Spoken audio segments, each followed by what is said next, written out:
Neemias, capítulo 2. Neemias mandado a Jerusalém. No mês de Nisan do 20º ano do rei Artaxerxes, na hora de servir-lhe o vinho, levei-o ao rei. Nunca antes eu tinha estado triste na presença dele. Por isso o rei me perguntou: por que o seu rosto parece tão triste, se você não está doente? Essa tristeza só pode ser do coração. Com muito medo, eu disse ao rei: que o rei viva para sempre. Como não estaria triste o meu rosto, se a cidade em que estão sepultados os meus pais está em ruínas, e as suas portas foram destruídas pelo fogo? O rei me disse: o que você gostaria de pedir? Então orei ao Deus dos céus. E respondi ao rei: se for do agrado do rei e se o seu servo puder contar com a benevolência do rei, que ele me deixe ir à cidade de Judá onde meus pais estão enterrados, para que eu possa reconstruí-la. Então o rei, com a rainha sentada ao seu lado, perguntou-me: quanto tempo levará a viagem? Quando você voltará? Marquei um prazo com o rei, e ele concordou que eu fosse. E a seguir acrescentei: se for do agrado do rei, que me dê cartas aos governadores do Trans-Eufrates para que me deixem passar até chegar a Judá. Que me dê também uma carta para Asaf, guarda da floresta do rei, para que ele me forneça madeira para as vigas das portas da cidadela que fica junto ao templo, do muro da cidade e da residência que irei ocupar. Visto que a bondosa mão de Deus estava sobre mim, o rei atendeu os meus pedidos.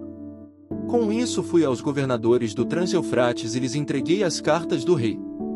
O rei fez-me acompanhar uma escolta de oficiais do exército e de cavaleiros.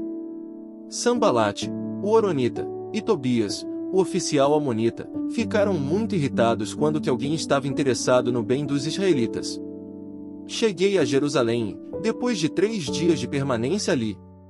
Saí de noite com alguns dos meus amigos. Eu não havia contado a ninguém o que o meu Deus havia posto em meu coração que eu fizesse por Jerusalém. Não levava nenhum outro animal além daquele em que eu estava montado. De noite saí pela porta do vale na direção da fonte do dragão e da porta do esterco, examinando o muro de Jerusalém que havia sido derrubado, e suas portas, que haviam sido destruídas pelo fogo. Fui até a porta da fonte do tanque do rei, mas ali não havia espaço para o meu animal passar. Por isso subi o vale, de noite, examinando o muro. Finalmente voltei e tornei a entrar pela porta do vale. Os oficiais não sabiam aonde eu tinha ido ou o que eu estava fazendo, pois até então eu não tinha dito nada aos judeus, aos sacerdotes, aos nobres, aos oficiais e aos outros que iriam realizar a obra. Então eu lhes disse: vocês estão vendo a situação terrível em que estamos. Jerusalém está em ruínas, e suas portas foram destruídas pelo fogo. Venham, vamos reconstruir o muro de Jerusalém, para que não fiquemos mais nesta situação humilhante. Também lhes contei como Deus tinha sido bondoso comigo e o que o rei me tinha dito. Eles responderam: sim, vamos começar a reconstrução. E se encorajaram para esse bom projeto. Quando, porém, Sanbalate, o horonita, Tobias, o oficial amonita, e Gesem, o árabe, souberam disso, zombaram de nós, desprezaram-nos e perguntaram: o que é isso que vocês estão fazendo?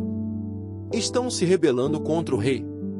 Eu lhes respondi: o Deus dos céus fará que sejamos bem-sucedidos. Nós, os seus servos, começaremos a reconstrução, mas, no que lhes diz respeito, vocês não têm parte nem direito legal sobre Jerusalém, e em sua história não há nada de memorável que favoreça vocês.